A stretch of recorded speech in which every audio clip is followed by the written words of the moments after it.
અમદાવાદના અમરાઈવાડી વિસ્તારમાંથી ગાંધીનગરના અમરનાથ ધામ સુધી 4000 કાવડોએ પદયાત્રા કરી હતી।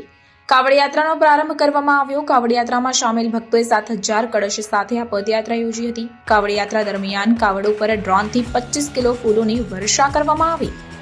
દેવોના દેવ ભગવાન અમરનાથની સામૂહિક 765 દીવાની આરતી કરવામાં આવી। ભગવા વસ્ત્રોમાં શ્રદ્ધાળુઓ ગંગાજળ ભરેલા કળશ સાથે બમ બમ ભોલેના નારા સાથે ખુલ્લા પગે યાત્રામાં જોડાયા હતા।